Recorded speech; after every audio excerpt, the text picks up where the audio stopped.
The funeral reception was still going on downstairs when David told me.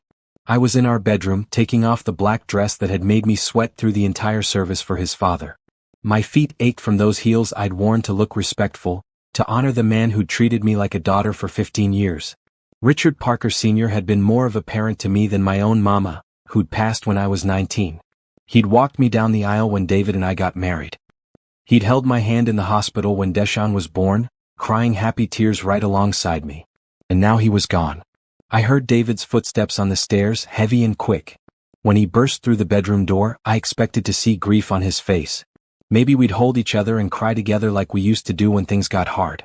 Maybe we'd remember the good times with his father, the Sunday dinners, the fishing trips, the way Richard used to make Deshaun laugh until milk came out of his nose. But David wasn't crying. He was smiling.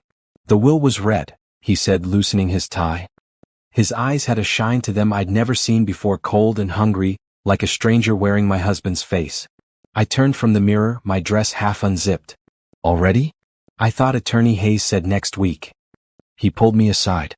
Wanted to give me the highlights. David walked to the window, looking out at the garden where guests mingled with plates of potato salad and fried chicken. My potato salad. I'd been up since 4 that morning cooking for these people, making sure Richard had a proper homegoing. Dad left me everything, Janet. Everything. The way he said my name made my skin prickle. The house in Martha's Vineyard. The brownstone in Brooklyn. The investment properties. The yacht. He counted on his fingers like a child listing Christmas presents. $18 million, Janet. 18 million. I should have been happy for him. For us. That money could change Deshaun's life, secure his college fund, let us finally take that trip to Ghana we'd always talked about. But something in David's voice made me pause. That's wonderful, baby, I said slowly. Your daddy wanted to take care of you. Take care of us. David turned from the window. The smile was still there, but it wasn't reaching his eyes. About that, he said. Attorney Hayes mentioned you got something too. My heart lifted just a little. Maybe Richard had left me something personal, his mother's ring, or that quilt his grandmother made, the one he knew I loved. Something to remember him by. He left you an envelope. I waited for more. There had to be more. That's it, David said. Just an old envelope. Hayes said it was in Dad's personal safe. Your name was on it. The room suddenly felt smaller. Colder. An envelope, I repeated. Yeah. David's smile twisted into something uglier. I guess Dad knew where his loyalty should be. With his blood. Not with. He waved his hand at me dismissively. The words hit me like a slap. 15 years. 15 years of marriage, of standing by this man through his failed business ventures, his drinking phase, his depression after losing his job. 15 years of loving his father like he was my own, of Sunday dinners and holiday traditions and being there. And David was looking at me like I was nothing. Where's Deshaun? I asked, my voice barely steady. At Mom's sister's house. Playing with his cousins. David checked his watch, a new Rolex I noticed for the first time. When had he gotten that? Look, Janet, we need to talk about some things. About the future. Our future, I said, trying to find the man I married somewhere in his eyes. My future, he corrected. Things are going to change around here. I'm not the same person I was last week. I'm a wealthy man now. I have options. Opportunities. My hands started shaking. I gripped the edge of the dresser to steady myself. What are you saying, David? He sighed like I was a slow child who couldn't understand simple math. I'm saying that maybe we rushed into things. We got married young. We didn't know who we'd become. And now, he spread his arms wide. Now I know who I am. I'm Richard Parker's son. I'm a man of means. And I need a partner who fits that life. The room started spinning. Downstairs I could hear laughter. Someone was telling a story about Richard, about the time he accidentally caught a boot instead of a fish. People were celebrating his life, remembering his kindness, his humor, his love. And up here, his son was destroying everything Richard had taught him about family, about loyalty, about love. You want a divorce, I said flatly. I want us both to be happy, David said, but his eyes were already distant, already planning his new life without me in it. You'll be fine, Janet. You're a nurse. You can take care of yourself. And the envelope, who knows? Maybe Dad left you a little something in there. A few thousand to help you get settled. A few thousand. 15 years reduced to a few $1,000s and a dusty envelope. Get out, I whispered. What? Get out. The scream tore from my throat before I could stop it. Get out of this room. Get away from me. David's face hardened. This is my house now, Janet. Don't forget that. Everything here belongs to me. The furniture, the car, the television, all of it. So maybe you should watch your tone. He walked to the door, paused, and looked back at me with something that might have been pity if there was any warmth behind it. Attorney Hayes will have that envelope ready for you tomorrow. You can pick it up from his office. He straightened his tie. I'm going back downstairs. Try to pull yourself together before you come down. People are asking about you. Don't embarrass me at my father's funeral. The door closed behind him with a soft click. I stood there, frozen, staring at my reflection in the mirror. The same face I'd seen that morning. The same brown eyes, the same full cheeks, the same small scar on my chin from when I'd fallen off my bike at age 7. But somehow I looked different. Smaller. Like I was disappearing right in front of myself. Through the window I could see David rejoining the guests. Someone clapped him on the shoulder. He laughed, throwing his head back, playing the grieving son perfectly. No one down there knew what had just happened. No one knew that my marriage had just died in the same week we buried Richard. My phone buzzed in my purse. A text from Simone. You okay? Haven't seen you in a while. David said you were lying down. I wanted to text back to tell her everything, to scream and cry and break something. But my fingers wouldn't move. I just stood there watching my husband charm a crowd of people who had no idea who he really was. The envelope. Tomorrow I'd get the envelope. Maybe David was right. Maybe Richard had left me a little money, a parting gift to ease his conscience about leaving everything to his son. A few $1,000s wouldn't change anything, but it might buy me time to figure out my next move. I changed into jeans and a simple black shirt. Washed my face. Put on fresh lipstick. Made myself look presentable. Then I went downstairs to play the role of the grieving daughter-in-law one last time. But as I smiled and accepted condolences and thanked people for coming, I made myself a promise. Whatever was in that envelope, whatever Richard had left me, I would survive this. I would find a way to stand on my own 2 feet. I had no idea that the envelope sitting in Attorney Hayes' office would do more than just help me survive. It would change everything. Attorney Bernard Hayes' office smelled like old books and lemon furniture polish. The kind of smell that usually made me feel calm, secure, like everything was going to be handled properly. Today it just made my stomach turn. I'd barely slept. Every time I closed my eyes, I saw David's face, that cold, hungry look. That smile. I'd spent the night in the guest room while David snored peacefully in our bed, probably dreaming about yachts and mansions. When I came downstairs that morning, he was already gone. No note. No text. Just an empty coffee cup in the sink that he didn't bother to rinse. Mrs. Parker. Attorney Hayes stood when his secretary showed me in. He was a tall man with silver hair and kind eyes that reminded me of Richard. They'd been friends for 30 years. Please sit down. I sank into the leather chair across from his massive desk. My purse felt heavy in my lap. I brought my checkbook, my ID, whatever documents I might need to start my new life. The life of a soon-to-be divorced single mother. How are you holding up? He asked gently. The question almost broke me. I wanted to tell him everything. How David had changed overnight. How he'd looked at me like I was garbage.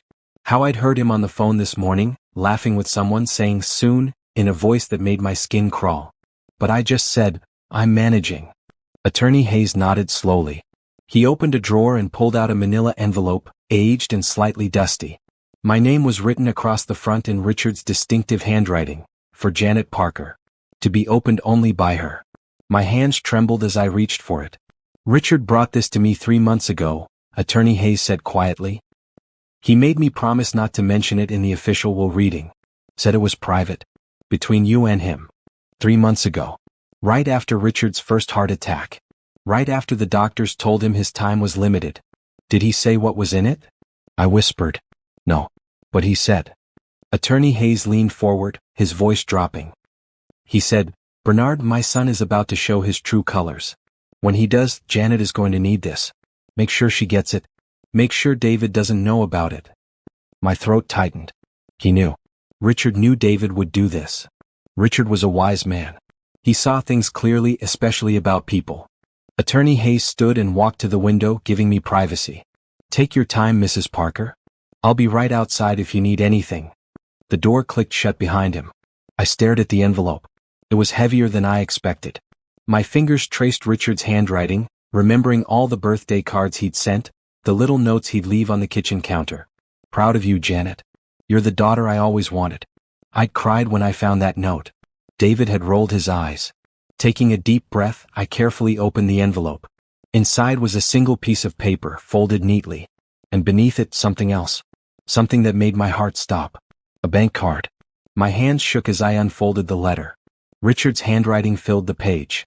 My dearest Janet, if you're reading this, then I'm gone. And if Bernard gave this to you separately, then David has shown you who he really is. I'm sorry, sweetheart. I'm so sorry you had to learn this way. I've known for a while that my son has lost his way. I've watched him grow bitter, resentful, hungry for things that don't matter.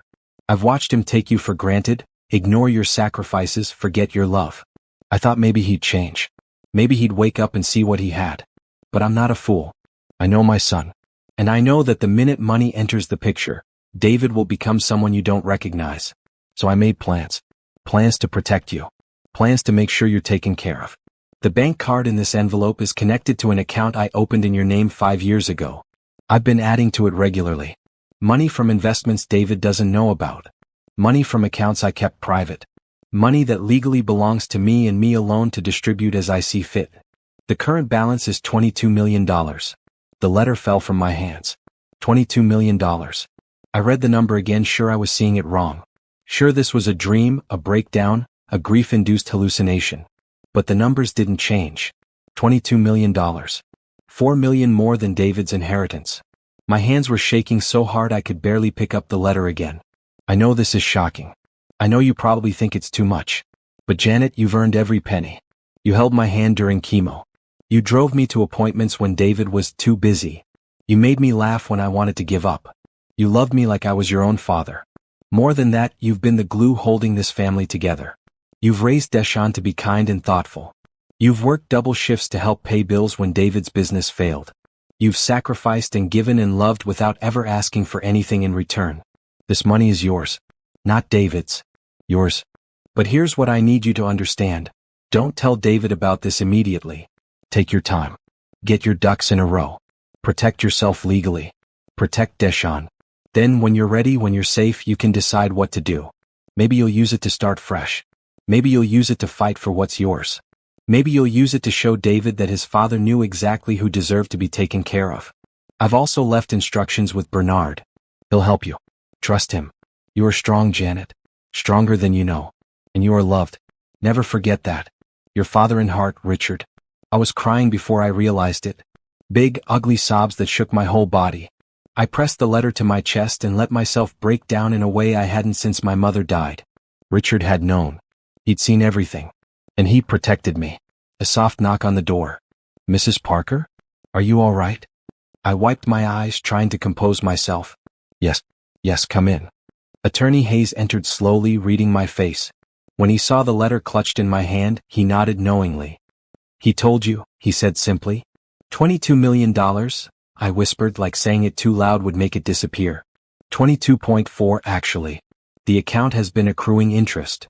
Attorney Hayes sat down and pulled out a folder. Richard and I spent months setting this up. The money is completely legal, completely yours. David has no claim to it. It never appears in the estate documents. As far as the law is concerned, Richard made a gift to you years ago, and it's been growing ever since. But how? Richard was smarter than David ever gave him credit for. He had investments David didn't know about. Property David never visited. Accounts in his name alone. Attorney Hayes slid the folder across the desk. It's all documented. All legal. All yours. I stared at the folder like it might explode. What do I do now? My voice sounded small, lost. Now. Attorney Hayes leaned back in his chair. Now you take some time. You process this. You make a plan. Richard's letter was right, don't tell David yet. Get yourself in a strong position first. File for divorce if that's what you want. Secure custody of Deshaun. Then when you're ready, he smiled slightly. Then you can let David know that his father was much wiser than he thought. I looked down at the bank card in my lap. A simple piece of plastic that represented everything. Security. Freedom. Justice. Revenge. The thought came unbidden and I felt guilty for even thinking it. But then I remembered David's face yesterday. The way he'd dismissed me. The way he'd said, "This is my house now." The way he'd made me feel worthless. Maybe revenge wasn't the right word. Maybe it was just balance.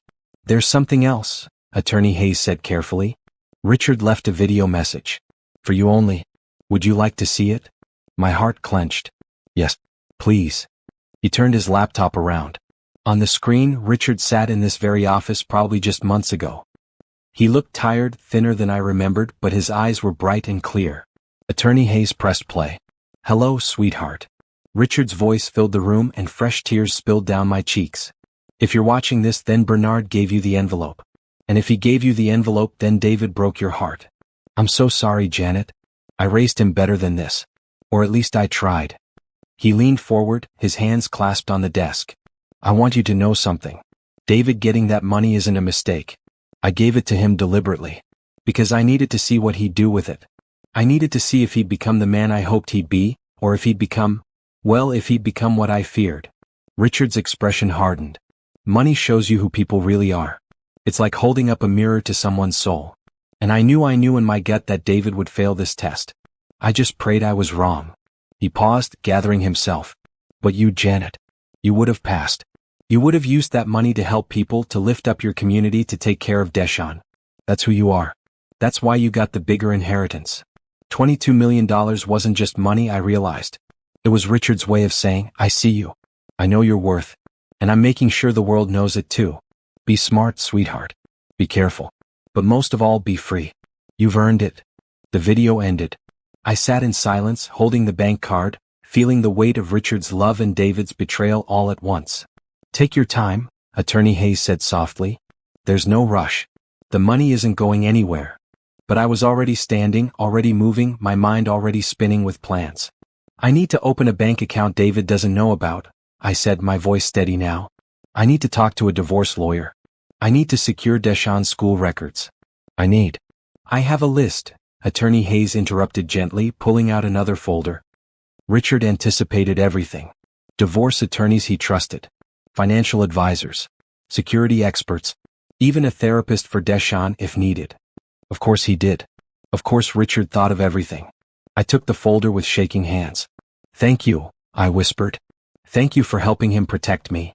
Richard was my best friend, Attorney Hayes said, his eyes glistening. And you were his daughter in every way that mattered. Protecting you was an honor. I left his office with the envelope tucked safely in my purse, the bank card hidden in my wallet, and Richard's letter folded against my heart. David thought he'd won. But the game had just begun. I drove home in a daze, my mind spinning with numbers and possibilities. $22 million. The words kept repeating in my head like a prayer, like a shield, like armor against everything David had said to me. But when I pulled into the driveway, reality came crashing back. David's car was parked at an angle, blocking the garage like he owned the whole street now. Like he owned everything. Inside I could hear music. Loud, expensive-sounding jazz that Richard used to hate. David had never liked jazz either, but apparently wealthy David had different taste. I walked through the front door and stopped dead. Our living room had been rearranged. The furniture Richard had given us, solid oak pieces his own father had made, had been pushed against the walls. In their place sat sleek modern furniture I didn't recognize, all sharp angles and black leather. The family photos were gone from the mantel. The cross my mother had given us was missing from above the fireplace. In its place hung a massive painting of a yacht. You're back. David emerged from the kitchen, holding a glass of something amber-colored. Day drinking now. That was new too. What did Hayes give you? A savings bond? A nice pen? I gripped my purse tighter, feeling the envelope inside. Just some personal items. Letters. David snorted. Of course. The great Richard Parker, always with the words. He gestured around the room. What do you think? I had an interior designer come by this morning. We're going to redo the whole house. Get rid of all this old people furniture.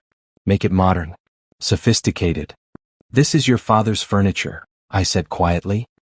He made some of these pieces himself. Yeah, well, Dad's gone. And I'm not living in a museum. David drained his glass and set it down on Richard's handmade coffee table without a coaster. I watched the condensation ring form on the wood and felt something crack inside me. Where's Deshaun? I asked, trying to keep my voice level. Still at Aunt Teresa's. I told her we needed a few days to handle estate stuff. Kid doesn't need to be underfoot right now. He just lost his grandfather. He needs his parents. He'll be fine. Kids are resilient. David poured himself another drink. Besides, I've got plans this weekend. The yacht club is having a gala on Saturday. Members only. I'm going to apply for membership now that I can actually afford it. The yacht club. The same one that had rejected David's membership application 5 years ago because he couldn't afford the fees. He'd been bitter about it for months. I didn't know you still wanted to join, I said carefully. There's a lot you don't know about me, Janet. David's eyes were cold. A lot I've had to keep buried because we were broke. Because I was stuck in a dead-end job, married to a woman who couldn't understand my potential. The words hit like fists. Your potential, I repeated slowly. Yeah, my potential. Did you know I was supposed to go to Harvard? But Dad cut me off sophomore year because he didn't like my choices. Said I needed to learn responsibility. David's face twisted with old resentment. So I had to transfer to state school. Had to watch all my friends succeed while I struggled. Had to marry the first girl who... He stopped himself, but the damage was done. The first girl who what, David? My voice was ice now. The first girl who loved you? Who stood by you? Who gave up her scholarship to nursing school at Duke so you could take that job in Baltimore? That was your choice, David said dismissively. I never asked you to do that. But he had. He'd cried about it. Said he couldn't make it without me. Said we were a team. That was 10 years ago. A lifetime ago. I'm going out, David announced, checking his new watch again. Got some meetings? Might be late. Don't wait up. Meetings? At 3 in the afternoon? Business meetings. You wouldn't understand. He grabbed his keys and headed for the door, then paused. Oh, and Janet? Start packing up your stuff. I'm going to need the master bedroom for the master of the house. You can take the guest room. The door slammed behind him before I could respond. I stood there in the middle of my destroyed living room, surrounded by ugly new furniture and the ghost of a marriage that had died yesterday. My phone buzzed. A text from Simone. Coffee tomorrow? You sound like you need it. I texted back. Yes. Desperately. 10 a.m.? I'll bring tissues. And wine. Despite everything, I smiled a little. Simone always knew. I spent the rest of the afternoon moving my clothes to the guest room. Not because David told me to, but because I couldn't stand to sleep in that bed anymore. Every time I looked at it, I saw his face from yesterday. That cold, hungry smile. As I was hanging up my work scrubs, I heard David's phone buzz on the charger in the kitchen. He'd forgotten it in his rush to leave. The screen lit up with a message preview. Candace, can't wait for Saturday night, baby. Wear the cologne I like. Kiss mark. My blood ran cold. Candace Mitchell. The woman who'd been at Richard's funeral, crying dramatically, wearing a dress so tight I'd wondered how she could breathe. The woman who'd touched David's arm and said, if you need anything, I'm here. The woman whose perfume I'd smelled on David's jacket 2 months ago when he claimed he'd been working late. With shaking hands, I picked up his phone. I knew his passcode. It used to be our anniversary. But when I tried it, the phone blinked. Incorrect password. He changed it. I tried his birthday. Deshawn's birthday. Richard's birthday. Nothing worked. But I didn't need to unlock the phone to understand what was happening. David had someone else. Had probably had someone else for a while. Maybe the inheritance just gave him the excuse he needed to trade up, to trade me in for a newer model who matched his new life. The phone buzzed again. Candace, already picked out my dress. Rhett, your favorite. We're going to look so good together. Together. At the yacht club gala. As a couple. I set the phone down carefully like it might explode. My hands weren't shaking anymore. They were steady. Cold. Sure. I pulled out my own phone and called Simone. Tomorrow morning's too late, I said when she answered. Can you come over now? What happened? Her voice instantly shifted to worried. Janet, what did he do? Everything, I whispered. He did everything. 20 minutes later, Simone burst through my door with a bottle of wine, a box of tissues, and murder in her eyes. We'd been best friends since high school, and she knew me well enough to read disaster on my face. Talk, she demanded, kicking off her heels and pouring us both glasses of wine that were really more like mugs of wine. Tell me everything. So I did. I told her about the inheritance. About David's transformation. About the furniture and the yacht club and the cold way he dismissed me. And finally about the text messages from Candace. That cheating son of a... Simone stopped herself, remembering we were in my house, in my half-destroyed living room. Janet, we need to document everything. Those text messages. The furniture he bought without consulting you. We need evidence for the divorce. There's something else. I pulled out the envelope, the letter, the bank card. Richard left me something. Simone's eyes widened as she read the letter. By the time she got to the number, her jaw had literally dropped. $22 million, she breathed. Richard left you $22 million. More than David got, I confirmed. Simone stared at me. Then she started laughing. Big, gasping laughs that shouldn't have been funny but somehow were. Oh my God. Oh my God. David has no idea, does he? None. And Candace? Does she know David's being outplayed by the wife he's trying to discard? Not yet. Simone's laugh faded into something sharper. More focused. So what are you going to do? I thought about David's face yesterday. About the text messages. About Richard's letter and his video and his wisdom. I'm going to follow Richard's advice, I said slowly. I'm going to be smart. Be careful. And then. I met Simone's eyes. Then I'm going to show David and Candace exactly who they're dealing with. That's my girl. Simone raised her wine glass. To Richard Parker. The wisest man who ever lived. To Richard, I echoed, clinking my glass against hers. And to Justice. We drank, and for the first time since Richard's funeral, I felt something other than pain.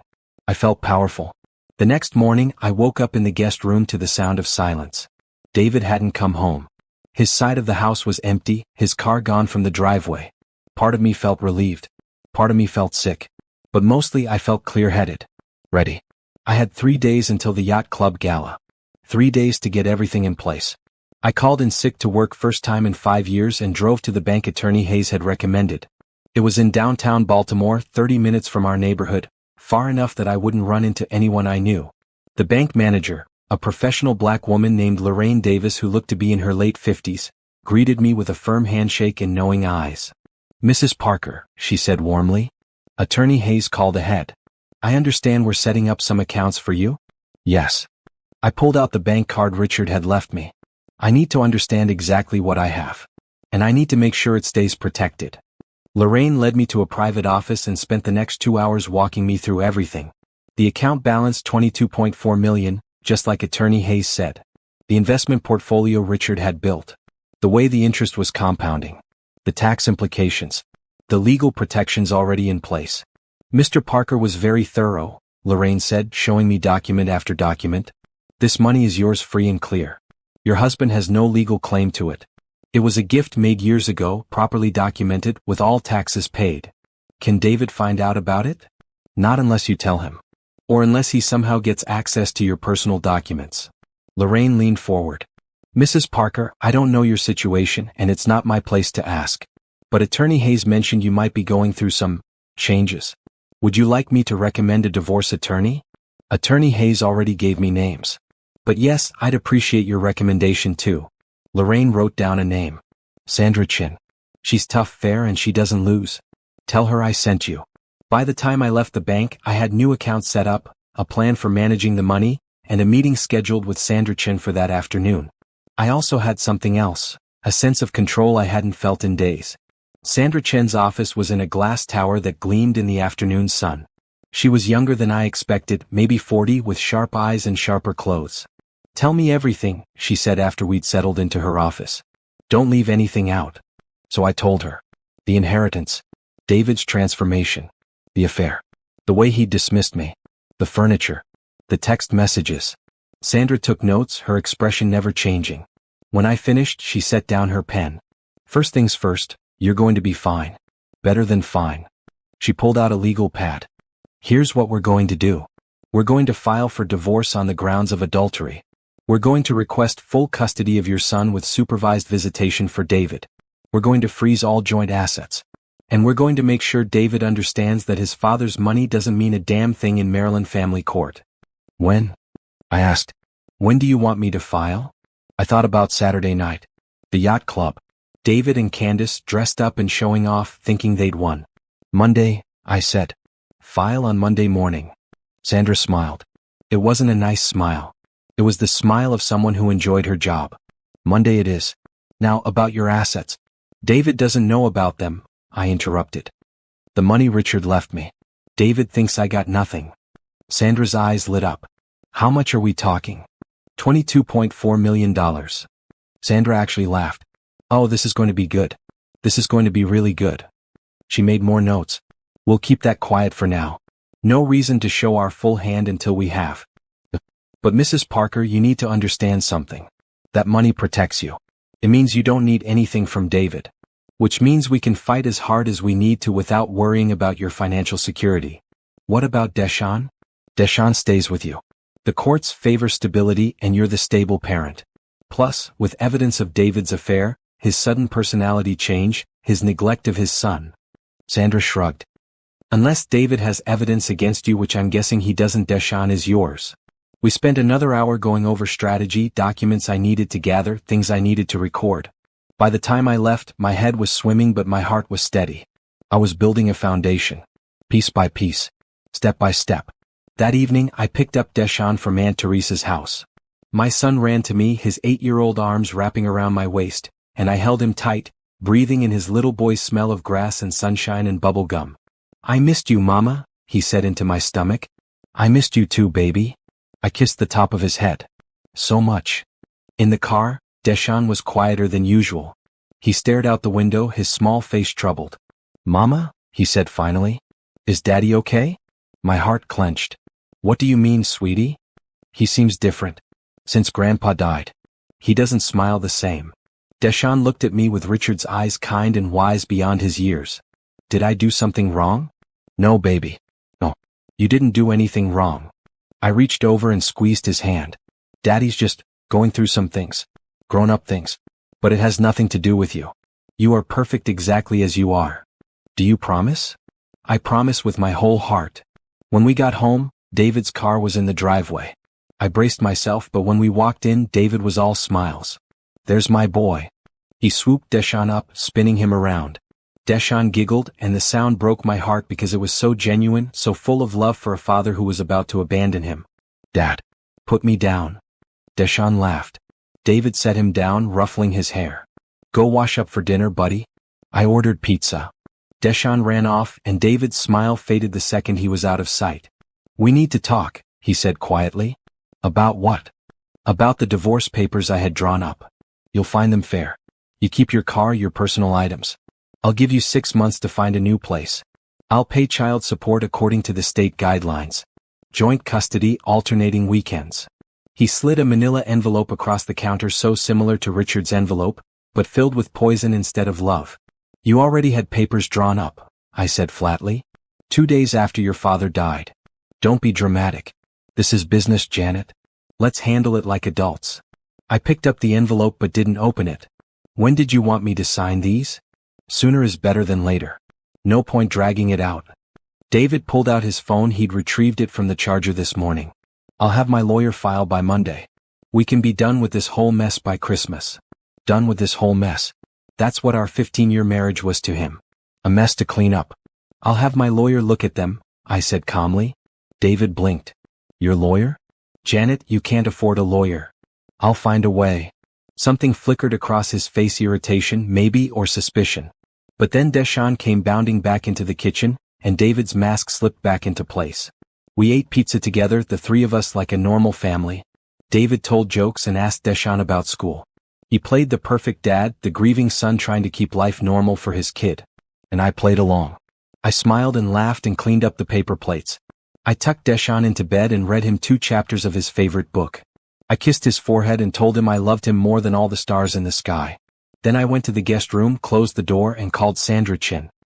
He already had divorce papers drawn up, I told her. He's planning to file Monday. Good, Sandra said. I could hear her typing. Let him file. Let him think he's in control. Then we'll file our countersuit. With photos of those text messages, with documentation of his spending, with everything we've got. What about the yacht club on Saturday? Sandra paused. What about it? An idea was forming in my head. A way to expose David and Candace in front of the very people they wanted to impress. A way to show everyone who David really was. What if I went? I said slowly. What if I showed up at the gala? As what? A wronged wife making a scene. No. I smiled in the darkness. As Richard Parker's daughter. As the woman his father actually trusted. As someone who belongs there more than David ever will. There was a long pause. Then Sandra laughed, low and appreciative. Mrs. Parker, I think you and I are going to get along just fine. Friday morning, I dropped Deshaun at school and headed to the hospital for an emergency shift. I told them I'd recovered from my illness, but the truth was I needed to be around normal people. People who weren't lying to me. People whose lives made sense. Lorraine Davis was waiting in the cafeteria when I got there. Not the bank manager Lorraine Davis, my mentor, the charge nurse who'd trained me when I first started at Baltimore General 10 years ago. She was sitting at our usual table by the window, 2 cups of coffee already cooling in front of her. "Sit," she commanded when she saw me. "You look terrible." I collapsed into the chair. "Thanks. I feel terrible." Lorraine pushed a coffee toward me. "I heard. Hospital gossip moves fast. Your father-in-law passed, God rest his soul. David inherited a fortune. You got, what? A sympathy card? Something like that." I wrapped my hands around the cup, soaking in the warmth. "And?"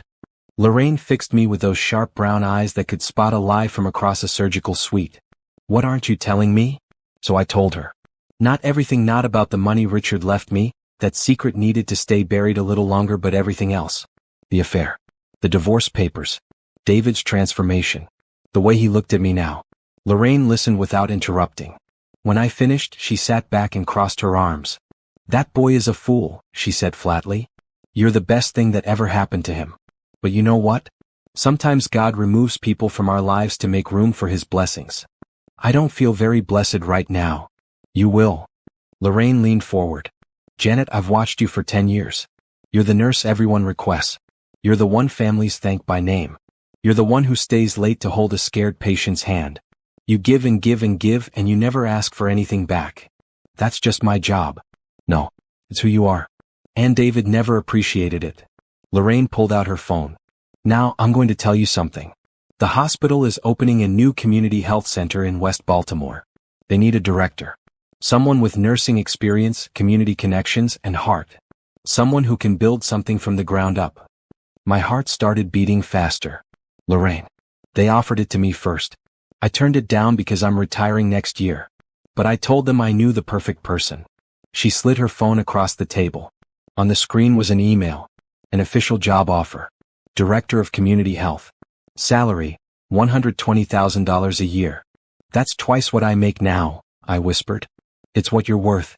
What you've always been worth." Lorraine squeezed my hand.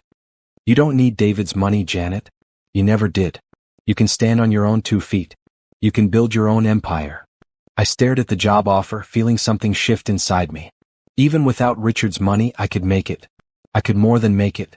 I could thrive. "When do they need an answer?" "End of the month." "But Janet?" Lorraine's voice softened. "Whatever you're planning for that man, do it smart. Do it clean. And do it in a way that lets you sleep at night." I thought about Richard's letter. About his wisdom. About the way he'd planned everything to protect me while still giving David a chance to be better. "I will," I promised. "For Richard. For Deshawn. For myself."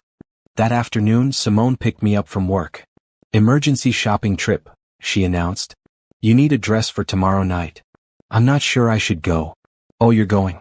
We're just deciding what kind of statement you're making." Simone pulled into the parking lot of an upscale boutique I'd never dared enter before. "Now come on. We've got work to do." Inside, a sales associate named Patricia took one look at us and knew we meant business. "I need a dress for a yacht club gala," I told her. "Something that says, 'I belong here more than you think I do.'" Patricia's eyes sparkled with understanding. "I have just the thing." The dress she brought out was midnight blue, the color of the ocean at dusk. It was elegant, sophisticated, and utterly perfect. When I tried it on, I barely recognized myself. The woman in the mirror looked powerful. Confident. Unbreakable. "That's the one," Simone breathed. "That's definitely the one." "It's $300, I said, checking the tag. "So?" Simone raised an eyebrow. "You've got $22 million in the bank. Buy the dress. Buy the shoes. Buy the armor you need to walk into that room and show everyone who you really are." She was right. This wasn't about the money. It was about the message. I bought the dress. And the shoes. And a simple gold necklace that Patricia said completed the look perfectly.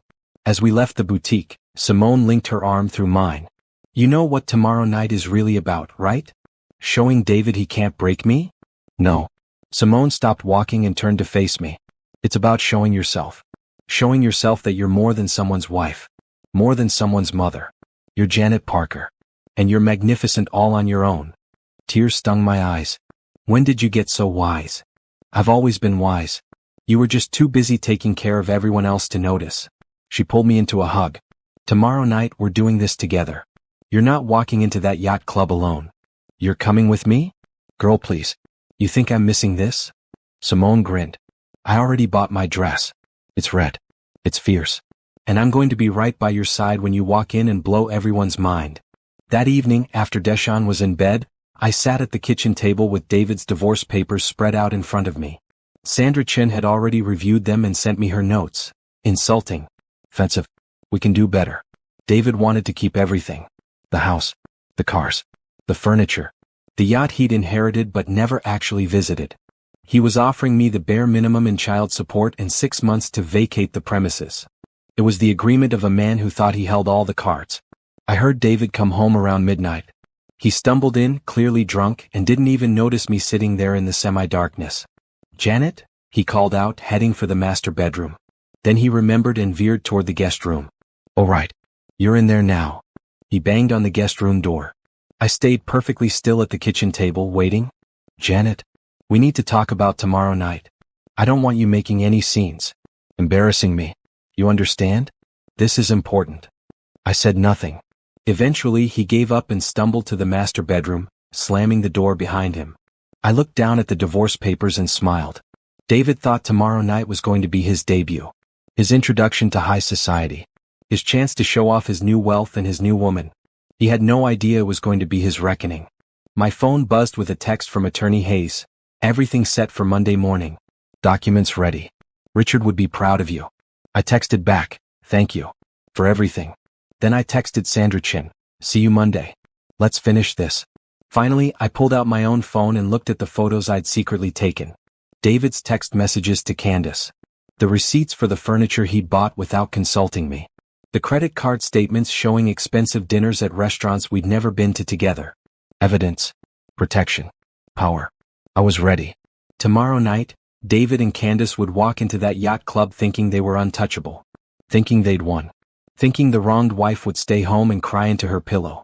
But I wasn't that woman anymore. I was Richard Parker's daughter. I was Deshawn's mother. I was a nurse, a friend, a fighter. And I was about to remind everyone, especially David, that you can't measure someone's worth by the money in their bank account. Even if that bank account had $22 million in it. Saturday evening arrived with perfect weather. Clear skies, gentle breeze, the kind of night that made wealthy people feel like the universe was smiling on them. I spent the day with Deshawn, taking him to the aquarium, buying him ice cream, soaking in his laughter and innocent joy. When I dropped him back at Aunt Teresa's, she'd agreed to keep him overnight. He hugged me tight. You look pretty, Mama, he said, touching the edge of my dress that I'd let him see. Like a princess. Thank you, baby. You be good for Aunt Teresa, okay? I will. Are you going somewhere fancy? Something like that. Is Daddy going too? I hesitated. Yes. Daddy's going to be there. Deshawn's face fell just a little. Will you tell him I love him? He forgot to say it this morning. My heart cracked. I'll tell him, sweetie. I promise. At 6 o'clock, Simone arrived at my house in her red dress, looking like she was ready to set the world on fire. Ready? She asked, taking in my midnight blue dress, my simple jewelry, my confident makeup. Ready? I confirmed. We took a cab to the yacht club. I didn't want to deal with parking, and I wanted David to see me arrive. The building was lit up like a beacon, perched on the waterfront with its white columns and expensive boats bobbing in the marina. At the entrance, a man with a clipboard was checking names. Name? He asked when we approached. Janet Parker, I said clearly. Guest of Richard Parker Sr. The man's face changed immediately, softening with recognition and sympathy. Oh, Mrs. Parker. I'm so sorry for your loss. Mr. Parker was a good man. A founding member of this club. Thank you. He was. And he had you on the permanent guest list. The man made a note. You're always welcome here. Always. David hadn't known that. He'd been so busy applying for his own membership, bragging about his inheritance, that he'd forgotten his father had already secured my place here years ago. Simone and I walked through the doors into a world of crystal chandeliers, champagne fountains, and people dripping in diamonds. A string quartet played in the corner. Waiters circulated with tiny, perfect hors d'oeuvres that probably cost more than a tank of gas. And there across the room was David. He wore a tuxedo I'd never seen before, probably bought this week with his new money. His hair was perfectly styled. His shoes gleamed. He looked like he'd been born into this world, like he'd always belonged here. And on his arm was Candace. She read the dress from her text messages. Tight, expensive, attention-grabbing. Her laugh was too loud, her gestures too big. She was trying so hard to look like she belonged that it was obvious she didn't. David saw me at the same moment I saw him. His face went white, then red, then white again. He started walking toward me, Candace stumbling along in her too high heels. "What are you doing here?" he hissed when he reached me. "I told you not to come." "This isn't your club, David," I said calmly. "Your father was a member. I'm his guest. I have every right to be here." "Guest? You're embarrassing me. Showing up at my event." "Your event?" A voice interrupted from behind us. An older white man with kind eyes and a commanding presence stepped forward. "David, I believe you're mistaken. This is the club's annual charity gala. It's not anyone's personal event." David's mouth opened and closed like a fish. "Mr. Harrison. I didn't mean." "And Mrs. Parker." Mr. Harrison turned to me with a warm smile. "Richard spoke of you often. Called you the daughter of his heart. We were devastated to hear of his passing. He was one of our finest members." "Thank you," I said, shaking his hand. "He spoke highly of this club. Of the community work you do." "Yes, well, we try to give back." Mr. Harrison glanced at David with something that might have been disappointment. "Richard was particularly passionate about our scholarship fund. Donated generously every year. I hope that tradition will continue." David shifted uncomfortably. "Of course. I'm planning to review all of Dad's charitable commitments." "Review them?" Mr. Harrison's eyebrows rose. "I see. Well, we'll be in touch about that." He nodded to me. "Mrs. Parker, it was lovely to see you again. Please enjoy the evening. You honor your father-in-law's memory by being here." He walked away, leaving David fuming. "Again?" David spat. He said, "Again. You've been here before?" "Many times. With Richard. While you were too busy with work to join us." I smiled sweetly. He liked having someone who appreciated the history of the club, the traditions, the community service aspect. Candace, who'd been silent this whole time, finally found her voice. "David, I thought you said she wasn't coming. You said she was at home. Crying." "I never cry," I lied smoothly. "At least not over things that aren't worth my tears." Candace's face flushed. "Excuse me? Ladies, please." David grabbed Candace's arm. "Let's go get some champagne." "Excellent idea," Simone said, speaking for the first time. "Janet and I were just about to do the same." "See you around, David." We walked away, leaving David and Candace standing there. I could feel their eyes burning into my back. "That was amazing," Simone whispered as we grabbed champagne flutes from a passing waiter. "Did you see his face? He looked like he was going to have a stroke." "We're just getting started," I murmured back. For the next hour I worked the room. I spoke to people who remembered Richard, who shared stories about his kindness and generosity. I laughed at their jokes and asked about their children and showed genuine interest in their lives. And slowly people started to notice. Started to see me not as David's poor, abandoned wife, but as Richard Parker's beloved daughter-in-law. As someone who belonged in this room. David and Candace, meanwhile, were struggling. Candace's laugh was too loud. David's stories about his inheritance were falling flat. People kept gravitating away from them toward me. At 8 o'clock, Mr. Harrison took the stage to make announcements about the charity auction. "Before we begin bidding," he said, "I want to acknowledge a special guest tonight. Janet Parker, daughter-in-law of our late, great Richard Parker. Janet, could you stand please?" My heart pounded as I rose. The room applauded, and I saw David's face go purple with rage. "Richard spoke often of your dedication to nursing, of your community service, of your beautiful heart," Mr. Harrison continued. "He told me once that you were the finest example of service above self that he'd ever known. We're honored to have you here tonight." The applause grew louder. People were smiling at me, nodding, showing respect. I sat down, feeling Richard's presence so strongly it almost hurt. This was his final gift to me, not just money but respect. Recognition. A place in a world that David was trying to claim as his own. As the auction began, Candace leaned over to David and said something I couldn't hear. But I could read her lips. "Why didn't you tell me about her?" David's response was sharp, angry. They were fighting. Right there in the middle of the gala. Perfect. During a break in the auction, I excused myself to use the restroom. I was touching up my lipstick when Candace walked in. We stared at each other in the mirror. "That was quite a speech," Candace said finally, her voice dripping with false sweetness. "Mr. Harrison is a kind man. Richard meant a lot to him." "Richard? Always Richard," Candace turned to face me directly. You know David's moving on, right? He's done with the old life. Done with you. I know, I said calmly. He made that very clear. So why are you here? To make trouble? To embarrass him? I'm here because Richard would have wanted me here. Because I belong here. Because I've earned my place in this community through years of showing up, contributing, and caring about people. I turned to face her. Why are you here, Candace? Her face flushed. I'm here with David. My boyfriend. Your boyfriend who's still married. Your boyfriend who abandoned his 8-year-old son this week. Your boyfriend who's spending money that isn't even his yet because the estate hasn't finished settling. I watched her face change as each fact landed. Is that really the kind of man you want? David loves me, she said, but her voice wavered. David loves money. He loves status. He loves whatever makes him feel important. I moved toward the door, then paused. But maybe you already know that. Maybe that's why you're here too. For the money. For the yacht and the houses and the lifestyle. That's not. There's nothing wrong with it, Candace. At least be honest about it. I opened the door. But here's something to think about. Money reveals who people really are. And Richard knew exactly who his son was. That's why he left me more than he left David. I walked out before she could respond, leaving her standing there with her mouth open. When I returned to the main room, David was watching me with suspicious eyes. He'd seen me talking to Candace. He was wondering what we'd said. Good. Let him wonder. Let him worry. The rest of the evening passed in a blur of conversations and champagne and watching David slowly unravel. By the time the gala ended at 11, Candace was barely speaking to him, and David looked like he wanted to murder someone. Simone and I shared a cab home, laughing like teenagers. Did you see his face?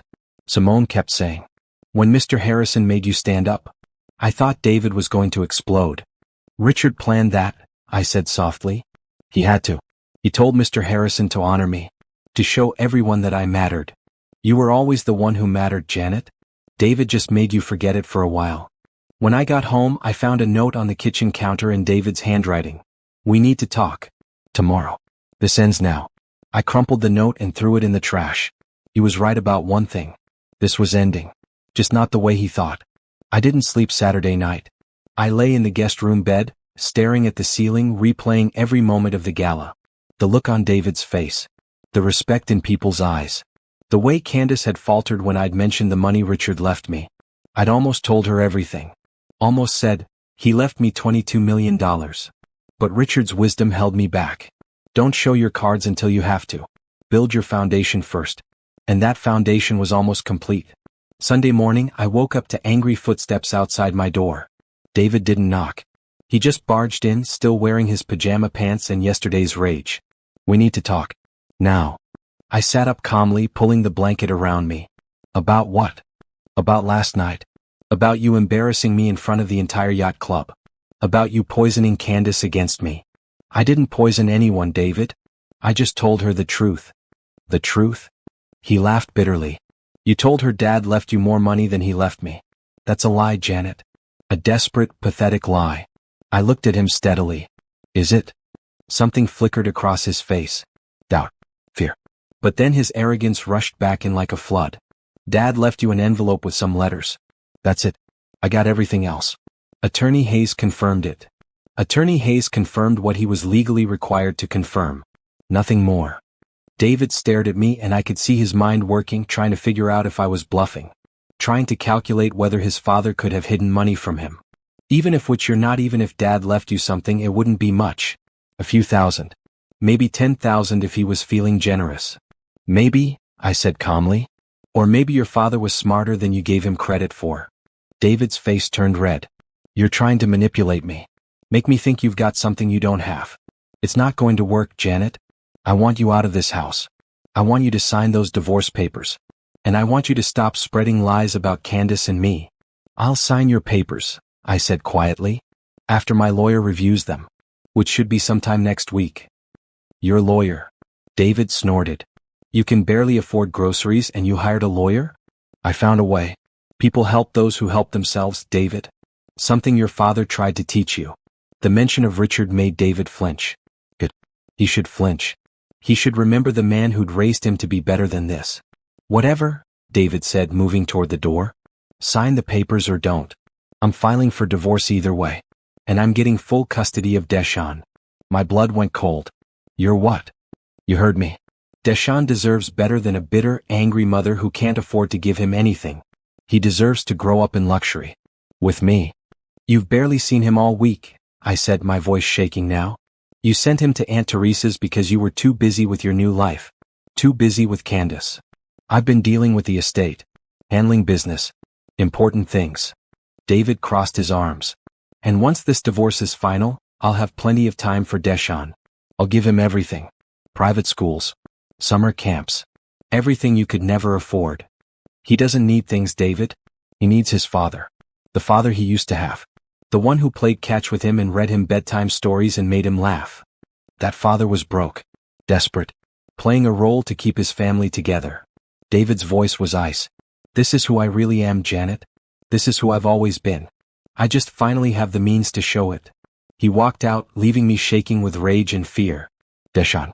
He was going after Deshaun. I grabbed my phone and called Sandra Chin. Voicemail.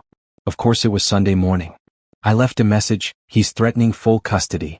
Please call me back. Then I called Simone. He said what? She exploded when I told her. That man has lost his damn mind. What do I do? What if he actually tries to take Deshaun from me? He won't. He can't. Janet, listen to me, you're the primary caregiver. You're the stable parent. You're the one Deshaun actually wants to be with. No judge in Maryland is going to give David custody just because he inherited some money. But what if? No what ifs. We're going to get through this. Sandra's going to destroy him in court.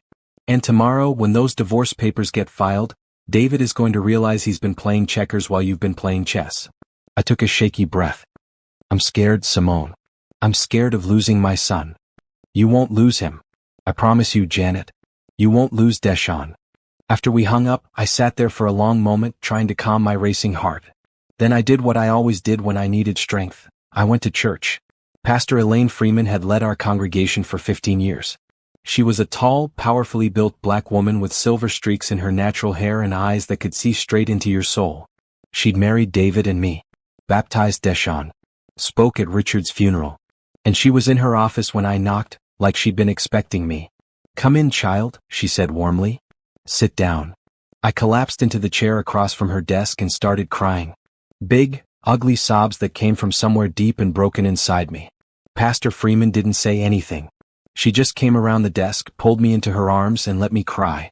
When I finally stopped, she handed me a box of tissues and sat back down.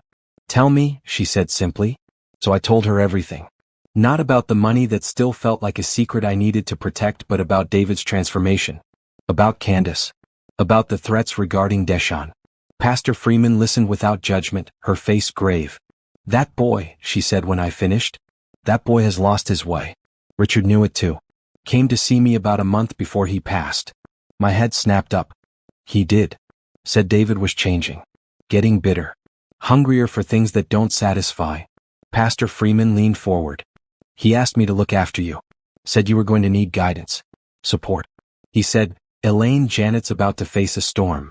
Help her remember who she is. Fresh tears started falling. I don't know who I am anymore. Yes, you do. You're Janet Parker. You're a nurse who saves lives. You're a mother who loves her son with everything she has.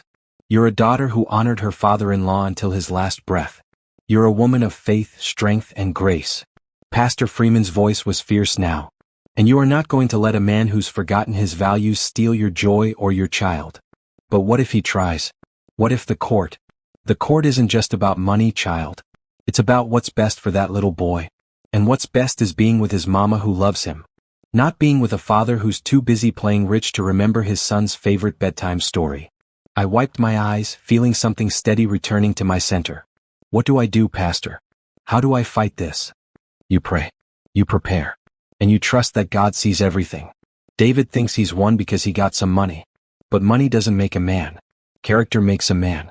And right now, David's showing he has neither. We prayed together there in her small office, and for the first time since Richard's funeral, I felt peace. Real peace.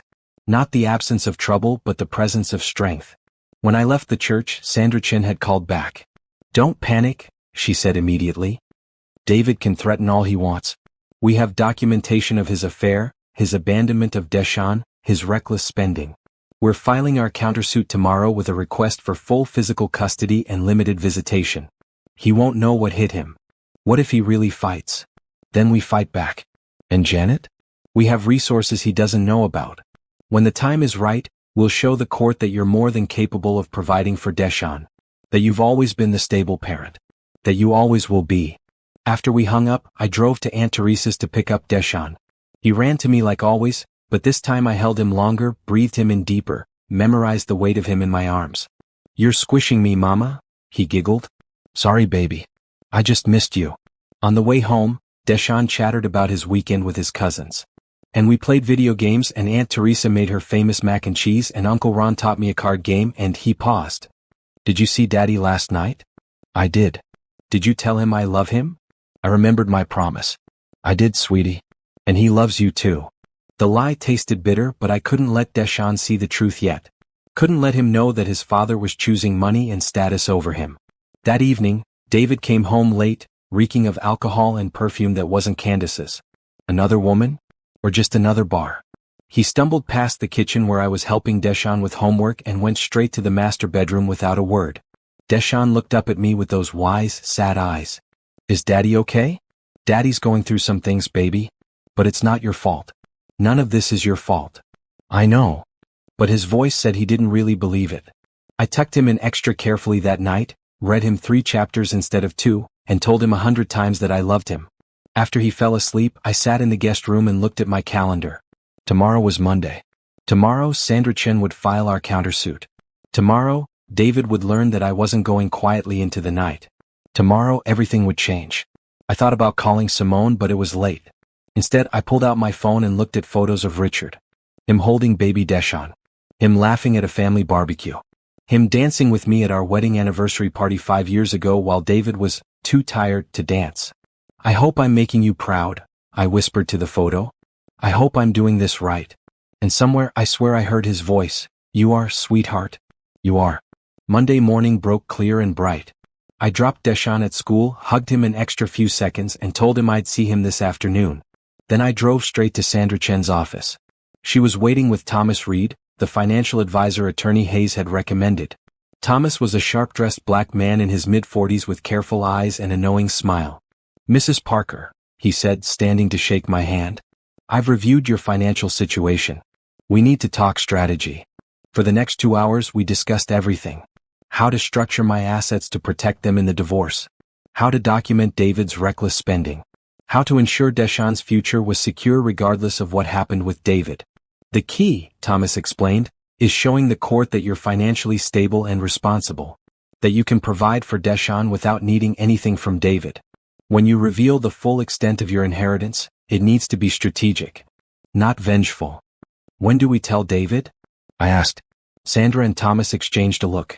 Not yet, Sandra said. First we file the countersuit. We establish your case for custody based on David's behavior. Then when he starts making noise about your inability to provide, we drop the bomb. He's going to lose his mind, I murmured. Good. Sandra's smile was sharp. Let him. Angry people make mistakes. And we'll be there to document every single one. At 10 o'clock, Sandra filed the countersuit. Within an hour, David's lawyer had received it. By 11, my phone was blowing up with calls from David. I didn't answer. Instead, I went to work. I'd scheduled a meeting with the hospital administration about the community health center position. It was time to start building my new life. The hospital CEO, a kind older woman named Dr. Patricia Reynolds, greeted me warmly in her office. Lorraine speaks very highly of you, she said. Says you're the best nurse she's ever trained. Lorraine's been a wonderful mentor. She also mentioned you might be going through some personal changes.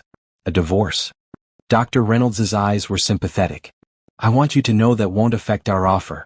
If anything, having a director who understands struggle, who knows what it's like to rebuild from difficulty, that's exactly what our community needs. We talked for an hour about the position, the vision, the impact it could have. By the time I left, I'd accepted the job.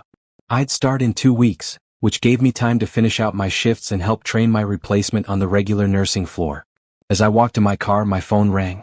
Not David this time, but a number I didn't recognize. Mrs. Parker? This is Candace Mitchell. I stopped walking. Hello, Candace. We need to talk. About David. About everything. Her voice sounded different. Smaller. Can you meet me? Just for coffee? Every instinct told me to say no. This was probably a trap. David probably sent her to get information. But something in her voice made me pause. When and where? I asked. 20 minutes later, I sat across from Candace in a small cafe far from our neighborhood. She looked different in daylight without the makeup and expensive dress. Younger. More vulnerable. Thank you for coming, she said quietly, stirring her coffee without drinking it. I wasn't sure you would. Why did you call? Because I need to know the truth. Candace looked up and her eyes were red-rimmed. David told me you were crazy. That you were making things up to hurt him. That his father barely left you anything. But Saturday night. She trailed off. Saturday night you saw something different. I finished. Everyone respected you. People I've been trying to impress for months treated you like family. And Mr. Harrison, the club president, he barely acknowledged David. It was like. She struggled for words. It was like they saw through him. Like they knew. Knew what? That he's not really one of them. That money doesn't make you belong. Candace looked down. I'm not from money either. I grew up in West Baltimore. Single mother. 4 siblings. I got out by being pretty, by dating men who could give me the life I dreamed about. And David was your ticket? I thought he was. Rich inheritance. Connections. A future. She laughed bitterly. But he's not rich yet, is he? The estate hasn't even fully settled. And already he's spending like crazy.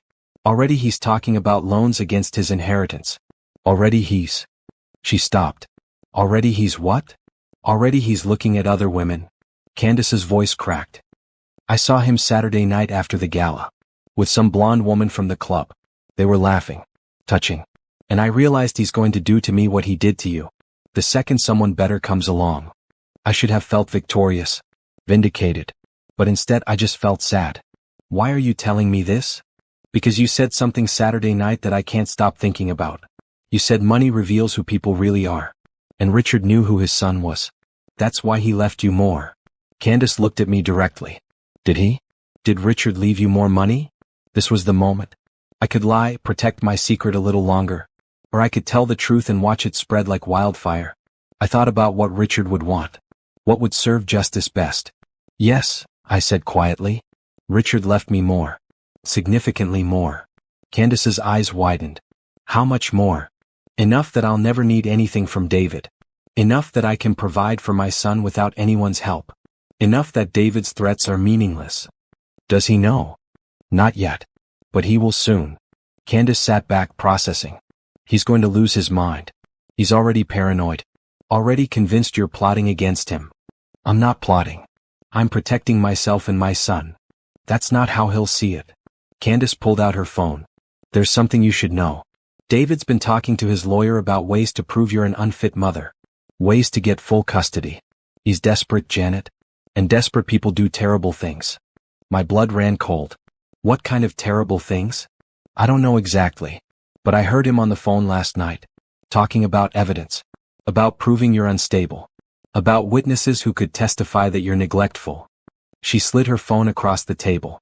On the screen was a text message from David to her. Need you to say you saw Janet drunk around Deshawn. Will be worth your while. I stared at the message, feeling ice in my veins. He asked you to lie, I said flatly. He offered me $10,000 to lie. Candace met my eyes. I'm not going to do it. That's why I called you. Whatever David and I had, it's done. And I'm not going to help him hurt a little boy. Or his mother. Why the change of heart? Because my mama raised me better than this. Because I remember what it's like to be poor and scared and worried about losing your kid to social services. Candace's voice strengthened. And because Saturday night I saw what real class looks like. It's not money or clothes or yachts. It's the way you carried yourself. The way people actually respected you because you'd earned it. I didn't know what to say. I'm going to send you screenshots of everything David sent me, Candace continued. Every message about trying to discredit you. Every plan he's made. Consider it my apology. You don't owe me an apology. Yeah, I do. I helped break up your marriage. Even if David was already halfway gone, I helped push him the rest of the way. She stood up, dropping a 20 on the table. For what it's worth, Janet, I think you're going to be fine. Better than fine. And I think David just lost the best thing that ever happened to him. She walked out before I could respond. I sat there for a long time, staring at the screenshots she'd sent. Evidence. Protection. Ammunition. By the time I got home, it was 3 o'clock. Deshaun would be out of school soon. I needed to pick him up, make him dinner, help with homework, all the normal mom things that felt impossible right now. But when I pulled into the driveway, I saw something that made my heart stop. A police car. And David standing on the front porch with 2 officers. I jumped out of my car. What's going on?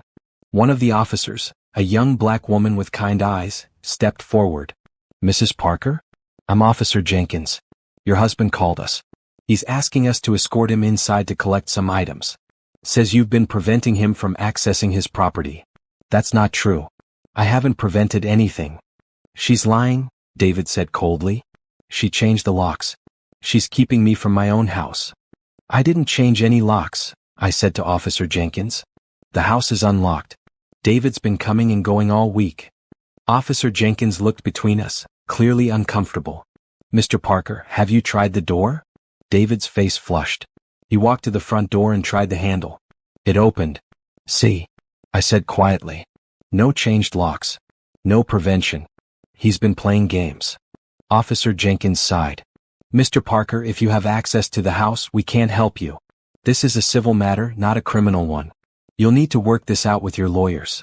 But David started. Sir, unless she's actually preventing you from entering, which she's clearly not, this isn't a police matter. Officer Jenkins turned to me. Ma'am, are you safe here? I'm fine, officer. Thank you. The officers left, and David turned on me with rage in his eyes. You think you're so smart, he hissed. You think you've got it all figured out. I think you wasted police resources on a lie, I said calmly. And I think that's going to look really good in court when we're fighting for custody. You're not getting custody. You're not getting anything. You're nothing, Janet. A nobody who happened to marry into money. Marry into money? I laughed and it felt good. David, I didn't marry into money. I married a broke graduate student. I supported us both while you found yourself. I raised your son while you chased failed business ventures. I loved your father when you were too proud to visit him. I earned everything I have. You have nothing. I have everything that matters. A son who loves me. A community that respects me. A new job that I earned on my own merits. And more money than you'll ever see. The last part slipped out before I could stop it. David froze. What did you say? I could have taken it back. Could have laughed it off as hyperbole. But I was done protecting his feelings. Done making myself smaller so he could feel bigger. You heard me. Richard left me more money than he left you. Significantly more. And there's nothing you can do about it. David's face went white. Then red. Then purple. You're lying, he whispered. Ask Attorney Hayes. Ask Thomas Reed. Ask anyone who actually knows what's in that envelope. I moved past him toward the house. Now if you'll excuse me, I need to pick up our son. The son you've barely seen all week because you've been too busy playing rich. I left him standing there, frozen in shock and rage. Inside I called Sandra Chin. I told him, I said, about the money. He knows. Good, Sandra said firmly. Let him stew on it. Let him realize he's been outplayed by the woman he thought he could discard. And Janet? Yes. Tomorrow's going to be interesting. Very interesting. Tuesday morning I woke up to silence. David hadn't come home. His car was gone from the driveway, and when I checked his closet, some of his clothes were missing. Good. Let him run. Let him hide. It wouldn't change what was coming. I got Deshaun ready for school, made him his favorite breakfast chocolate chip pancakes, and tried to act like everything was normal. But he was watching me with those 2 wise eyes. Mama, where's Daddy? I don't know, baby. But don't worry about it, okay? Daddy's just figuring some things out. Is he mad at us? The question broke my heart. No, sweetie. He's not mad at you. Never at you. Daddy's just confused right now. About what? How could I explain to an 8-year-old that his father had chosen money over family? That greed had poisoned someone who was supposed to love him unconditionally? About what's important, I said finally. But that's a grown-up problem. Not your problem. After I dropped Deshaun at school, my phone rang. Attorney Hayes. Mrs. Parker, we need to talk. David showed up at my office first thing this morning. He's demanding to see Richard's complete financial records. All of them. Can he do that? He can request them. But the money Richard gave you was a gift made years ago. It's not part of the estate David inherited. He has no legal claim to it. Attorney Hayes paused. However, he's threatening to challenge the entire will. Says Richard must have been incompetent when he made these decisions. Says he was influenced by you. Rage flooded through me. Richard was the sharpest man I ever knew. Even at the end. I know that. You know that. And we have medical records proving his competency. But David's desperate, Mrs. Parker. And desperate people file desperate lawsuits. Let him, I said coldly. Let him waste his inheritance on lawyers. Let him show the whole world who he really is. There's something else. David's hired a private investigator. Says he needs evidence of your unfitness as a mother. My blood ran cold. A private investigator? Don't panic. You haven't done anything wrong. There's nothing to find. But I wanted you to be aware that you're being watched. Be careful. Document everything. Keep records of every interaction with Deshawn, every activity, every doctor's appointment. After we hung up, I sat in my car outside Deshawn's school, shaking with fury and fear. David was going to war. Not just against me but against our son's stability. Against everything that mattered. I called Sandra Chin. Let him hire investigators, she said calmly. Let him waste his money. Meanwhile, we're building an airtight case. I've got Deshawn's teachers ready to testify about your involvement. I've got your supervisor at the hospital documenting your work ethic. I've got neighbors who've seen you with Deshawn every day while David was nowhere to be found. But what if he makes something up? What if he plants evidence? Then we sue him for defamation, for harassment, and for emotional abuse. Janet, you need to trust the process. Trust that truth wins. Trust that judges see through this kind of manipulation every single day. I wanted to believe her. But I'd seen what money could do. How it could buy lawyers and witnesses and reality itself. That afternoon, I picked up Deshawn from school and took him to the park. We needed normalcy.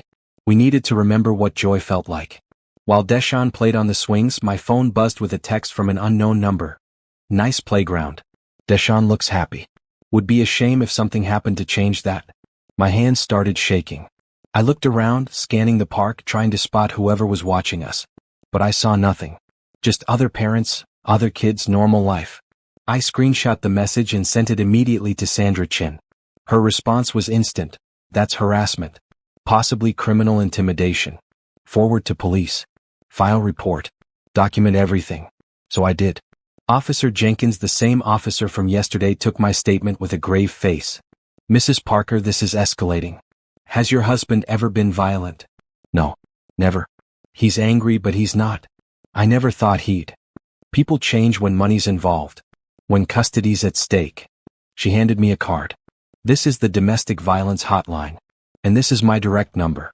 If anything at all makes you feel unsafe, you call me immediately. That night, I kept Deshawn close. We made dinner together, watched his favorite movie, and I let him fall asleep in my bed. I couldn't bear to let him out of my sight. Around midnight, I heard a car in the driveway. David's car. I got up carefully, not wanting to wake Deshawn, and went downstairs. David was in the kitchen, drinking straight from a bottle of whiskey. You ruined everything, he said without looking at me. You and Dad. You plotted against me. We didn't plot anything, David. Richard saw who you were becoming and tried to protect me. Protect Deshawn. Protect you? David laughed bitterly. He gave you my inheritance. Money that was supposed to be mine. Money I deserved. You got $18 million. That's not enough. It's not about the amount. David slammed the bottle on the counter. It's about what it means. He chose you over me. His own son. He betrayed me. He loved you, David. Until the very end. But he knew. He knew nothing. He was a foolish old man who let you manipulate him. Who let you poison him against his own blood. That's not true and you know it. David stood up, swaying slightly. I'm going to prove you're unfit. I'm going to prove you manipulated Dad. I'm going to take Deshawn from you and make sure you never see another penny of that money. The money is mine, David. Legally. Permanently. There's nothing you can do about it. We'll see about that. He moved toward the stairs, then stopped. Where's my son? Sleeping. In my bed. Where he feels safe. In your bed? See. This is exactly the kind of thing I'm talking about. He's 8 years old. He should be sleeping in his own bed. He was scared. I comforted him.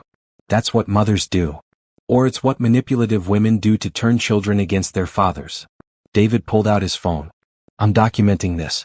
Adding it to the evidence. You do that. And while you're at it, explain to the judge why you've barely seen Deshawn in 2 weeks. Why you forgot to tell him you loved him. Why you've spent more time with investigators and lawyers than with your own son. David's face contorted with rage. For a moment I thought he might hit me. But then he just turned and walked upstairs to the master bedroom, slamming the door behind him. I stood in the kitchen, shaking until I heard his door close. Then I went back to the guest room and crawled in beside Deshaun. He shifted in his sleep, curling closer to me. "Love you, Mama," he murmured without waking. "Love you too, baby," I whispered. "More than anything in this world." Wednesday morning, everything came to a head. I woke up to find David gone again, truly gone this time.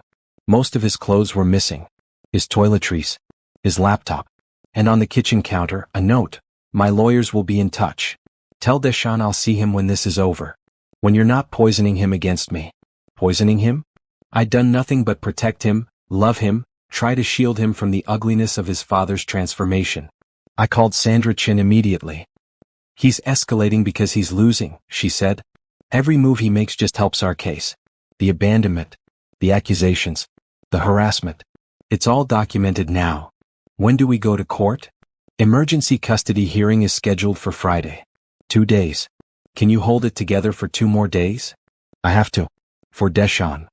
That afternoon, I went to the hospital for my last regular shift before transitioning to the community health center position. Lorraine found me in the break room eating lunch I couldn't taste. "You look exhausted," she said, sitting down beside me. "I feel exhausted." "Talk to me." So I told her everything. The threats. The investigators. The text at the playground. David's middle-of-the-night rage. Lorraine listened, her face growing more concerned. When I finished, she took both my hands in hers. "Listen to me, Janet. You are doing everything right. You're protecting your child. You're standing up for yourself. You're not letting that man break you." She squeezed my hands. "And in 2 days, a judge is going to see exactly what you've been dealing with. They're going to see a devoted mother and an absent father. And they're going to do what's right. You can't promise that." "No. But I can promise that you're stronger than you think. And that you've got an entire community behind you." She pulled out her phone. "I've been making some calls. People who know you. People who've seen you with Deshaun. People who want to testify on your behalf." She showed me a list. Deshaun's teachers. My co-workers. Our pastor. Our neighbors. Even Mr. Harrison from the yacht club. "They all offered?" I whispered. Without hesitation. "That's what happens when you live your life with integrity, Janet. People see it. People remember. And when you need them, they show up." I started crying right there in the break room. Tears of exhaustion, fear, and overwhelming gratitude. Thursday passed in a blur of preparation. Sandra Chin prepped me for court. Thomas Reed helped document my financial stability. Simone helped me choose what to wear. Pastor Freeman prayed with me. And through it all, I kept Deshaun close. We did homework together. Made dinner together. Read stories together. I memorized the sound of his laugh, the curve of his smile, the way he said, "Mama," like it was the safest word in the world. Because tomorrow, everything would be decided. Tomorrow, a judge would determine where Deshaun would live, who he'd be with, whether David's money and lawyers could overcome the simple truth, that I was his mother and I loved him more than life itself. That night, after Deshaun fell asleep, I sat in the dark guest room and pulled out Richard's letter. I'd read it 100 times, but I needed to read it once more. "You are strong, Janet. Stronger than you know. And you are loved. I hope you're right, Richard," I whispered to the darkness. "I hope I'm strong enough for this." And somewhere, somehow, I felt his presence. Felt his love. Felt his certainty that everything would be okay. Because it had to be. It had to be. Friday morning arrived with golden sunlight streaming through the guest room window.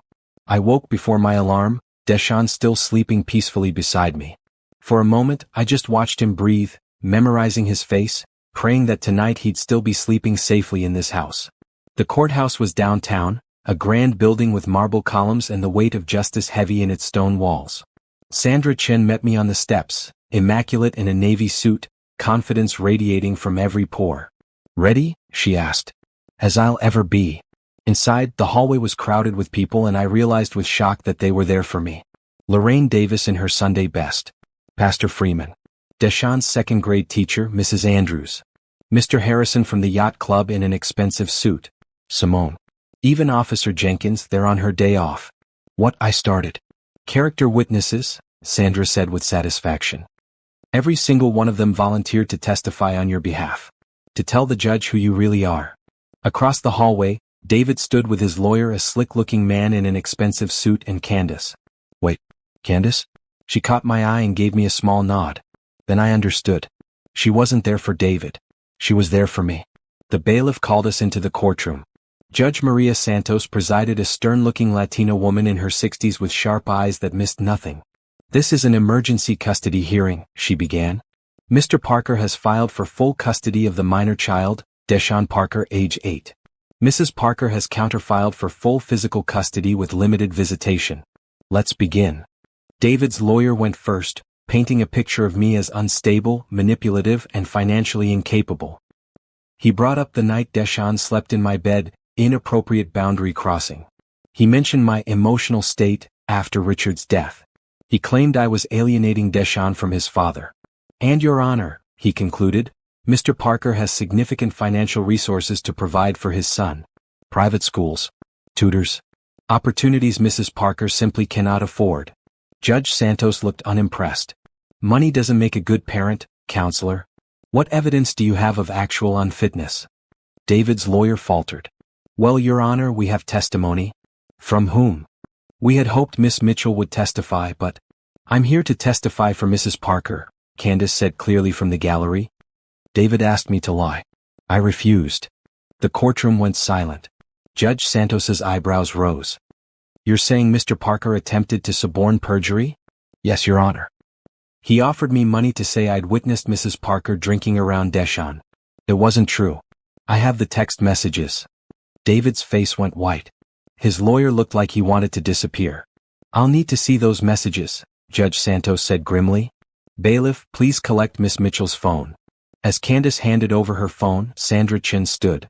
Your Honor, may I present our witnesses? Please do. One by one they came forward. Deshaun's teacher testified about my involvement in school, my attendance at every parent-teacher conference, my volunteer work in the classroom. Lorraine Davis spoke about my dedication as a nurse, my compassion, my reliability. Pastor Freeman talked about my faith, my community service, my character. Mr. Harrison testified about Richard's love for me, his trust in my judgment, his explicit wishes that I be supported and protected. Richard Parker was one of the finest men I knew, Mr. Harrison said. And he told me repeatedly that Janet was the daughter of his heart. That she exemplified everything he valued: service, compassion, integrity. I've known the Parker family for 20 years. I've watched David grow up. And I can tell you with certainty that Richard would be heartbroken to see his son acting this way. Officer Jenkins testified about the threatening text message, about David's false police report, about the pattern of harassment she'd witnessed. And finally, Sandra Chin presented the evidence. Photos of the threatening text. Records of David's spending sprees while Deshaun was sent away. Documentation of his affair. Proof that he'd barely seen Deshaun in 2 weeks. Your Honor, Sandra said, this isn't about money. Mr. Parker thinks that because he inherited $18 million, he automatically deserves custody. But he's forgotten the most important thing. Being a parent isn't about what you can buy. It's about showing up. Being present. Putting your child first. And has Mrs. Parker put Deshaun first? Judge Santos asked. Every single day of his life. She's the one who takes him to school, helps with homework, attends doctor's appointments. She's the one who comforts him when he's scared. She's the one who loves him unconditionally, not because it looks good, not because it serves an agenda, but because he's her son. Judge Santos reviewed the documents in front of her for what felt like hours. Finally she looked up. Mr. Parker, she said, and David straightened. I've reviewed the evidence. I've heard the testimony. And I'm deeply troubled by what I've seen. David's lawyer started to speak, but Judge Santos held up a hand. You've spent the last 2 weeks more concerned with your inheritance than with your son. You've made false reports to police. You've attempted to suborn perjury. You've harassed your wife with threatening messages. You've abandoned your child to pursue. What? Status? A yacht club membership. David's face was red. Your Honor, I was grieving my father. As was your wife. As was your son. And yet Mrs. Parker still showed up for Deshaun every single day. She still maintained her responsibilities. She still put him first. Judge Santos leaned forward. Mr. Parker, money doesn't impress me. What impresses me is character. And you've shown a profound lack of it. She turned to me. Mrs. Parker, I'm granting you full physical custody of Deshaun. Mr. Parker will have supervised visitation every other weekend, pending completion of a parenting class and evaluation. Relief flooded through me so powerfully I almost collapsed. Furthermore, Judge Santos continued, I'm ordering Mr. Parker to pay child support according to state guidelines. And I'm warning you, Mr. Parker, if you continue to harass Mrs. Parker, if you make any more threats, if you attempt to manipulate this custody arrangement in any way, I will hold you in contempt. Do you understand? Yes, Your Honor, David mumbled. Court is adjourned. The gavel came down and suddenly I was surrounded by people. Simone was crying and hugging me. Pastor Freeman was praying. Lorraine was laughing. Sandra Chin was grinning like she'd just won the lottery. You did it, she said. You actually did it. Across the courtroom, David sat alone at his table. His lawyer had already left. Candace had left. Everyone had left him. He'd gotten exactly what he'd chosen: money over family, status over love. And now he had all the money in the world and no one to share it with. I felt a moment of pity. Just a moment. Then I remembered the threatening text. The custody threats. The way he'd looked at Deshawn like he was a possession to be won rather than a child to be loved. The pity evaporated. Outside the courthouse, reporters were waiting. Word had spread about the case: the wealthy heir, the wronged wife, the dramatic custody battle. Mrs. Parker. Is it true your father-in-law left you more money than his son? I stopped on the courthouse steps. Sandra Chin nodded at me. Go ahead. Richard Parker was one of the finest men I ever knew, I said clearly. He taught me that wealth isn't about money in a bank account. It's about the richness of your relationships, the depth of your compassion, the strength of your character. He left me many gifts, but the greatest was his example of how to live with integrity. What about your husband's claims that you manipulated his father? Richard Parker was sharp until his last day. No one could manipulate him. He made his choices with a clear mind and a loving heart. And those choices will be honored and protected. What's next for you? I smiled, thinking about the community health center, about Deshawn, about the future stretching bright and possible ahead of me. I'm going to pick up my son from school. I'm going to make him his favorite dinner. I'm going to start my new job. And I'm going to build a life that would make Richard proud. I looked directly at the cameras. That's what real wealth looks like. 3 months later, the community health center opened to lines around the block. We offered free clinics, health education, mental health services, everything West Baltimore needed and rarely got. On opening day, Deshawn cut the ribbon with giant ceremonial scissors, grinning from ear to ear. My mama made this happen, he told everyone who would listen. Simone was there, of course, and Lorraine, and Pastor Freeman, and Mr. Harrison, who donated a significant sum to the center in Richard's name, and Candace, surprisingly. She'd started over, gotten a job, her own apartment, was taking night classes. Thank you, she said quietly when she found me in the chaos, for showing me what real strength looks like. Thank you for choosing truth, I replied. David wasn't there. He'd mostly disappeared after the custody hearing, buried in his properties and yachts and empty luxury. Deshawn saw him every other weekend, supervised visits that were awkward and strained. But slowly, carefully, David was learning. Learning to actually be present. Learning to listen. Learning that being a father was about so much more than writing checks. Maybe he'd get there. Maybe not. But that wasn't my concern anymore. My concern was the woman crying in my office later that day, a young mother whose child needed care she couldn't afford. It's okay, I told her gently, pulling up her file. We'll figure it out. That's what we're here for. Because that's what Richard had taught me. That wealth is meant to be shared. That power is meant to lift others up. That love is measured in presence, not presence. That evening, I drove home with Deshawn chattering in the backseat about his day at school, his weekend plans, his dreams of being a doctor, just like Mama. Our house was smaller now. I'd sold the one I'd shared with David and bought a cozy Craftsman in a neighborhood full of families and laughter. The furniture wasn't expensive, but it was ours. The photos on the walls were real, not staged. It was home. After Deshawn was in bed, I sat on the back porch with a cup of tea and pulled out my phone. I opened my banking app, something I still did sometimes just to remind myself it was real. $22,400,000. Plus growth. Plus interest. Plus investments that Thomas Reed had wisely managed. More money than I could spend in 3 lifetimes. But the number didn't make me feel powerful.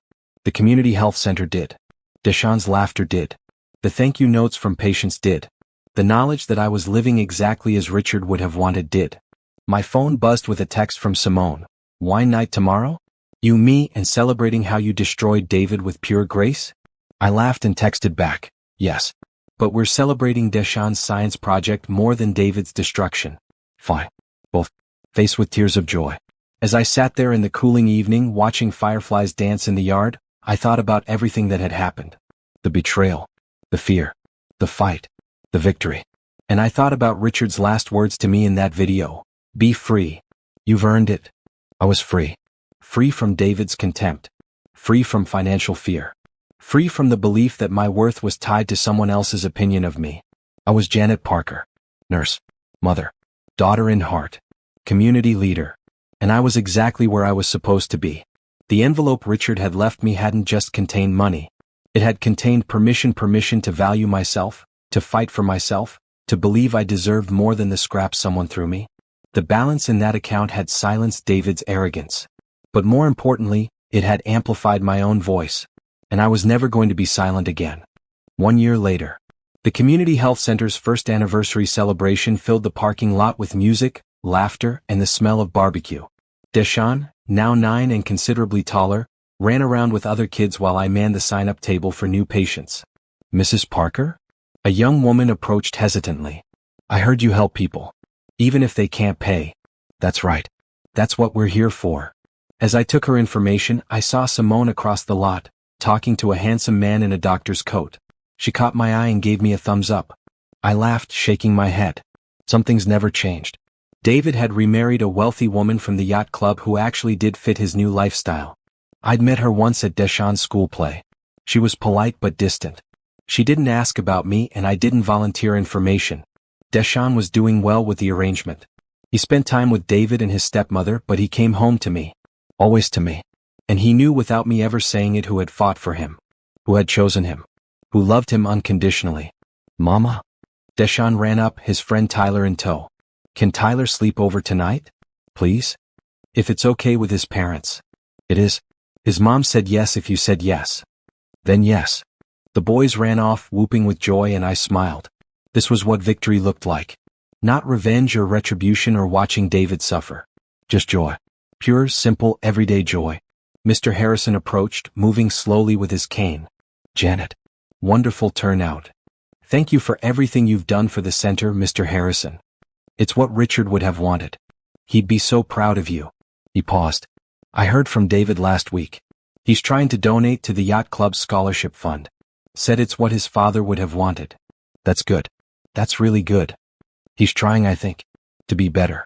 To understand what his father was trying to teach him. I hope he gets there. For Deshawn's sake. Mr. Harrison squeezed my shoulder. You're a remarkable woman, Janet Parker. As the sun set on the celebration, as families packed up and headed home, as Deshawn and Tyler played one last game of tag, I stood in the parking lot of the community health center I'd built and felt complete peace. Richard's envelope had given me money. But his love had given me something far more valuable. The knowledge that I was enough. That I'd always been enough. That my worth wasn't determined by how much money I had or who I was married to or what anyone else thought of me. I was enough because I showed up. Because I loved deeply. Because I served faithfully. Because I chose to use my resources, all of them, to lift others up. That was the real balance. Not the one in my bank account. The balance between receiving and giving. Between being blessed and being a blessing. And in that balance, I'd found not just justice but joy.